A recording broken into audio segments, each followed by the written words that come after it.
c'est Marius, j'espère que vous allez bien. Alors, aujourd'hui je vous retrouve pour une vidéo spéciale catch où je vais vous parler justement des résultats du pay-per-view de hier soir Clash of Champions et également vous faire part de quelques news concernant justement la WWE. Et une hors WWE, enfin qui concerne, bref, vous verrez bien de vous-même. Alors Clash of Champions était un pay-per-view exclusivement réservé au roster de SmackDown Live. En effet, j'ai trouvé personnellement que c'était un très bon pay-per-view, pour la simple et unique et bonne raison qu'il y a eu quand même d'assez bons matchs et de très belles performances de la part de nos lutteurs et de nos lutteuses. Je tiens à préciser que dans l'histoire, il n'y a eu qu'un seul changement de titre, mais je vais y venir. Le premier match de la soirée, c'était un kick-off. Mojo Rawley contre Zack Ryder, les deux anciens partenaires des Hype Bros se mesurent face à face, et sans surprise, Mojo Rawley a triomphé de lui. Je me demande s'ils vont poursuivre la rivalité, histoire que Zack soit un peu plus mis en avant et surtout qu'il puisse gagner. Là, parce que malheureusement, Zack Ryder est l'éternel perdant. Et c'est bien dommage le concernant, oui. Très dommage. Deuxième match de la soirée pour le titre des États-Unis. Le champion Baron Corbin défend son titre face à Dolph Ziggler et à Bobby Roode. Glorious! Bon, tout d'abord, c'est là le changement de titre. Et nous avons un nouveau champion et ce n'est pas Bobby Roode, c'est Dolph Ziggler. J'étais à 100% pour Bobby Roode dans l'histoire, mais j'avais aussi imaginé que Dolph Ziggler pouvait avoir un dernier run et être champion. Eh bien, je peux vous assurer que je ne suis pas déçu. Voilà son dernier run. J'espère pour lui que ce ne sera pas son dernier. Mais si tout va dans ce sens-là et qu'il perd bientôt son titre face à Corbin, ça va mal aller et ça passera mal pour Ziggy. Surtout que j'aime bien Ziggy, hein. Et le fait qu'il ait signé son contrat, c'était une bonne nouvelle. Mais je ne sais pas pour combien de temps il supportera le fait qu'après avoir perdu le titre, qu'il sera mis de côté. Ça, c'est chiant. Ensuite, pour les titres par équipe, les Usos défendent leur titre face au New Day, face à Chad Gable et Shelton Benjamin, contre Rusev et Aiden English. Alors sans surprise, les Usos ont conservé. Mais, je dois vous admettre que j'aime énormément l'équipe de Rusev et d'Aiden English. Je sais pas, j'aime beaucoup cette équipe. Et aussi la prestation qu'ils ont fait avant le début du match. C'était vraiment génial et je vous jure que j'aime beaucoup cette équipe. Et franchement, ça aurait été une surprise générale si c'est eux qui auraient eu les titres par équipe. Mais ils ont besoin d'avoir leur chance eux aussi, je pense. Clairement. Mais les Usos, je les aime bien, donc il y a le temps qu'ils trouvent de vrais adversaires. Nous verrons cela. Pour le titre féminin, Charlotte Flair défend son titre face à Natalya dans un Lumberjack match. Comme on s'en doute, le Lumberjack match a été un gros bordel quand ils ont été tous sonnés. La fin du combat a été décisif. Charlotte a remporté cette victoire, alors que Natalya avait dédié la sienne pour ça. Et qu'à la fin du combat, Natalya est pas repartie en coulisses en larmes, en disant que beaucoup de personnes lui avaient tourné le dos et maintenant c'est à son tour de le faire. Tout le monde parle d'une retraite de Natalya depuis quelques temps. Hey, j'ai pas envie qu'elle prenne sa retraite, moi. Calmez vos fesses. Et d'ailleurs, à noter que Carmella n'a pas fait son cash-in. Hein? Comme je l'avais imaginé. Mais ça, je ne l'avais pas dit parce que j'avais complètement oublié l'histoire du cash de Carmella quand je fais mes pronostics sur Facebook. Ensuite, pour le 5e match de la soirée, Breezango contre The Bludgeon Brothers. Il n'y a pas de surprise dans l'histoire, les Bludgeon Brothers ont défoncé Breezango. Comme tout le monde l'imaginait.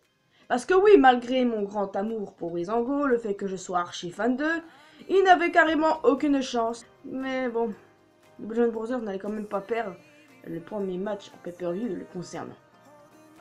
Ça surprend pas.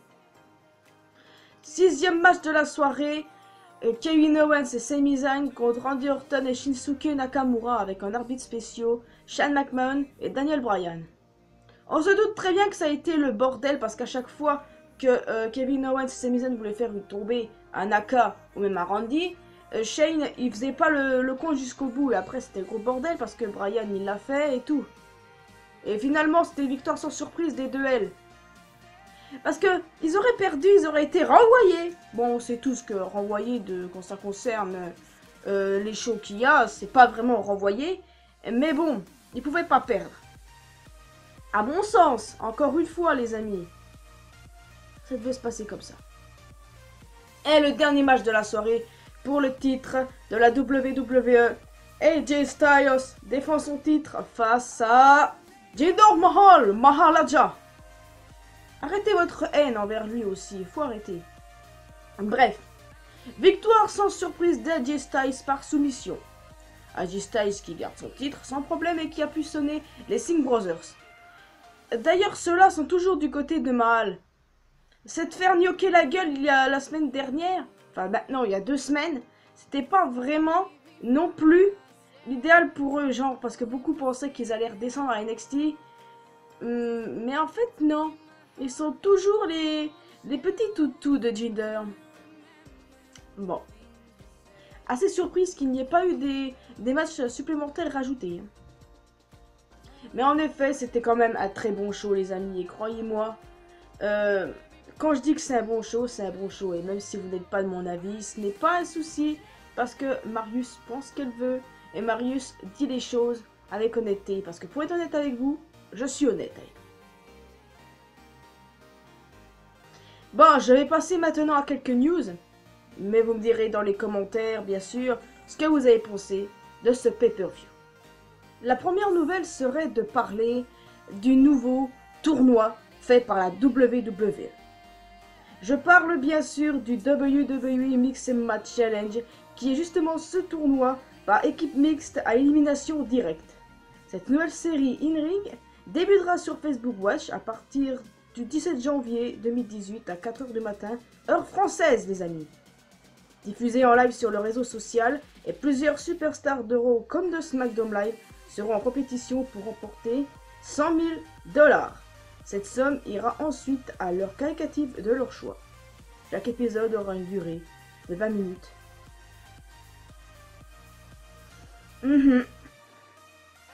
N'est-ce pas magnifique? Un tournoi de cette taille? Génial, non? Et pour ma part, j'ai déjà imaginé pas mal de duos. Et apparemment, un duo se serait confirmé. On verra bien si c'est vrai dans la suite de la journée, les amis.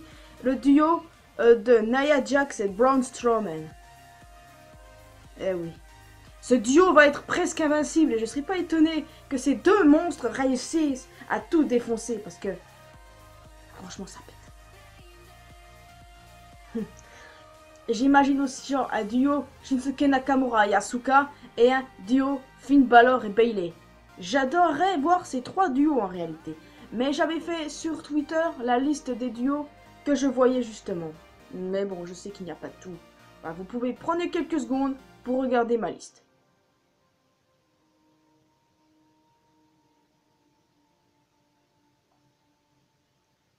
Voilà. Bon, en tout cas, c'est tout pour dire que c'est une très bonne idée de la part de la WWE d'avoir inventé un show pareil. Vraiment une très bonne idée. C'est génialissime. Et franchement, ça me plairait vraiment beaucoup. Mais tellement bon. On verra bien ça ce jour-là. Et ça me hype.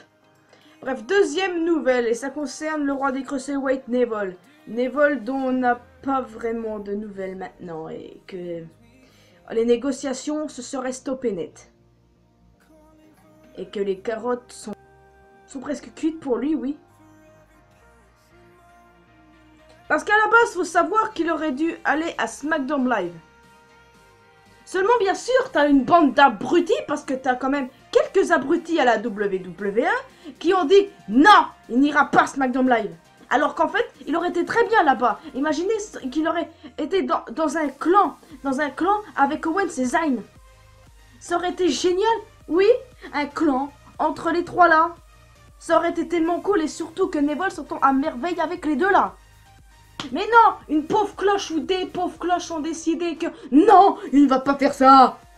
Et bien maintenant vous allez perdre un talent. Mais Vince, s'il te plaît, fais tout pour le retenir. Parce que tu crois sérieusement qu'on a envie de voir partir le roi des Cruiserweight? Je la sens tellement pas celle-là. Bon, bref, passons. En parlant justement de SmackDown Live, des superstars de ce roster-là et du roster de Raw risqueraient de retourner à NXT selon les dires d'Hunter. Certaines superstars qui n'ont pas eu le temps de vraiment briller dans le roster principal retourneront à NXT. Je pense bien sûr surtout à Mike Kanellis. Et je pense aussi à Kurt Hawkins, qui malheureusement, sa série de streak où il perd, grossit de jour en jour. Rich Swann, les amis, a fait une belle connerie. Apparemment, il aurait fait preuve de violence en paroles et en gestes envers sa femme qui n'est autre que Su Yung. Mais encore une fois, rien n'a été confirmé, je veux dire du sens qu'on n'est pas sûr que ce soit arrivé. Parce que jusque là, Rich Swann a été libéré, mais qu'on attend le jugement final du juge. Enfin, il a joué au con, surtout qu'il aurait dû justement se battre contre Gulak pour savoir lequel des deux serait le champion, enfin serait le vainqueur pour vaincre Enzo. Enfin, il joue au con. Toujours dans 205 Live, Noam Dar est blessé. Il va y en avoir pour 5 futurs mois, les amis. C'est un gros coup pour la division Cruiserweight, ça, non? Ah oui.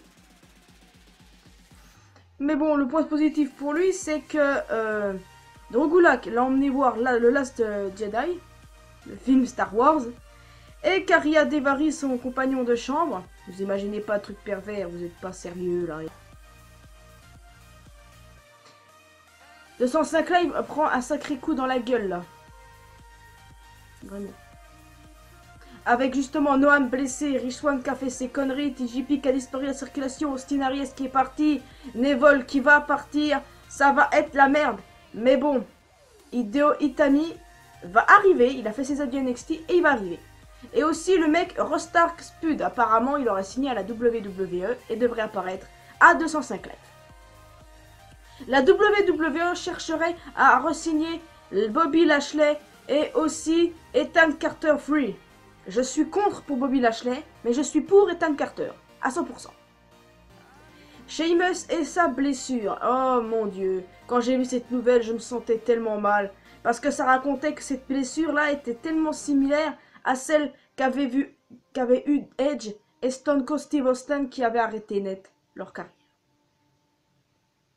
Roman Reigns apparemment disparaît complètement des shows et des tournées de la WWE et on ignore la raison pourquoi. Si je sais pourquoi, je vous le mettrai sur Facebook, comme ça ce sera beaucoup plus clair. Et j'espère qu'il n'y a rien de grave le concernant.